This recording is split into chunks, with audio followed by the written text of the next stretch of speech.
চব্বিশের গণঅভ্যুত্থানে ছাত্র জনতার প্রতিরোধের মুখে ঢাকার ধামরায়ে জুলাই মাসে মাঠ ছেড়ে পালায় আওয়ামী লীগ নেতাকর্মীরা। মুঠোফোনে হুমকি ধমকি থাকলেও শান্তিপূর্ণ আন্দোলন চালিয়ে যান শিক্ষার্থীরা। আইনশৃঙ্খলা বাহিনীও থাকে নীরব ভূমিকায়। ৫ আগস্ট মার্চ ফর ঢাকা মিছিলের আগেই অবস্থান বদলে ধামরাইয়ের বিভিন্ন এলাকায় চলে পুলিশের তাণ্ডব। এক নারী গুলিবিদ্ধের খবরে তৈরি হয় উস্কানি।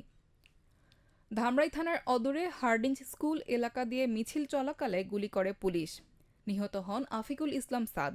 মিছিলে অংশগ্রহণ করে যখন হার্ডিন্সের পাশ দিয়ে যাচ্ছিল, এই সময় হার্ডিন্সের পাশেই থানা থেকে পুলিশ বের হয়ে সেই মিছিলের প্রতি গুলি বর্ষণ করতে থাকে। সেখানে প্রচণ্ড গোলাগুলি হয়। আফিকুল ইসলাম সাদ তার কপালে গুলিবিদ্ধ হয়ে মাটিতে লুটিয়ে পড়ে। 3 দিন মৃত্যুর সাথে পাঞ্জা লড়ে আফিকুল ইসলাম সাদ 8ই আগস্ট সকালবেলা শাহাদাত বরণ করেন। ওই ঘটনায় তার নানা আজিমউদ্দিন বাদী হয়ে সাবেক এমপি বেনজির আহমদ সহ আওয়ামী লীগের ৮২ নেতাকর্মীর নামে হত্যা মামলা করেন।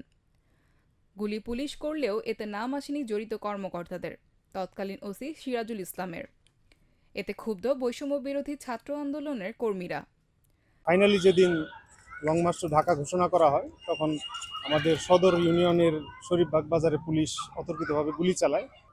আর হার্ডিন্স মোড় থেকে যখন জনতা থানামুখী হয়, তখন থানা ভেতর থেকে পুলিশ গুলি করতে করতে জনতামুখী হয় এবং এক পর্যায়ে সাদ নামে এক আমাদের আন্দোলনকারী ওখানে গুলিবিদ্ধ হয় মাথায়, এবং পরবর্তীতে চিকিৎসারত অবস্থায় সে মারা যায় এবং আরও 2 জন গুলিবিদ্ধ হয়, তারা পরবর্তীতে চিকিৎসার মাধ্যমে সুস্থ হয়। পরিতাপের বিষয় হচ্ছে আমাদের ওই হত্যাকাণ্ডের সাথে জড়িত যে ওসি ছিল ওই সময়, তার নামে কোনো মামলা হয় না। ইভেন পরবর্তীতে এই নির্দেশদাতা যারা ছিল, আমরা দেখেছি 16, 17, 18 তারিখ যেসব আওয়ামী লীগের নেতাকর্মীরা আমাদের আন্দোলনকে ধ্বংস করার চেষ্টা করেছে, তাদেরকেও পরবর্তীতে ওই মামলা থেকে নাম বাদ দেওয়া হয়। তো এটা হচ্ছে পরিতাপের বিষয়। আসলে সুষ্ঠু বিচার যদি না হয় এই দেশে, তাহলে আর পরবর্তীতে এই দেশের তরুণ সমাজ দেশের স্বার্থে আর সামনে আগাবে না বলে মনে করি। এদিকে পুলিশ বলছে, এই ঘটনায় দায়ের করা মামলার তদন্ত এখনও চলমান। তদন্ত শেষে প্রকৃত দায়ীদের বিরুদ্ধে আইনানুগ ব্যবস্থা নেওয়ার আশ্বাস পুলিশের। আর দ্রুত সুষ্ঠু তদন্তের মাধ্যমে ন্যায় বিচার নিশ্চিত করার দাবি ভুক্তভোগী পরিবার ও আন্দোলনকারীদের। এজাহারে আসামি হিসেবে তৎকালীন পুলিশ অফিসার যার কথা বলছেন তাকে আসামি করা হয়নি।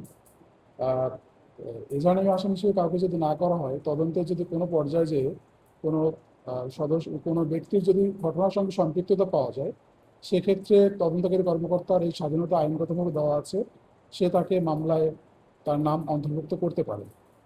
এখন তাকে কেন দেওয়া হয়নি সেই প্রশ্নের উত্তরটা আমি এই মুহূর্তে আপনাকে দিতে পারছি না। বাট আমাদের মামলাটা এখন তদন্তাধীন রয়েছে, তদন্ত কার্যক্রম চলমান রয়েছে। তদন্তের কোনো পর্যায়ে যদি তার সম্পৃক্ততা পাওয়া যায়, সেক্ষেত্রে তাকে ফাইনাল যে চার্জশিট করা হয়, অভিযোগপত্র দাখিল করা হয়, সেখানে তার নাম চলে আসবে।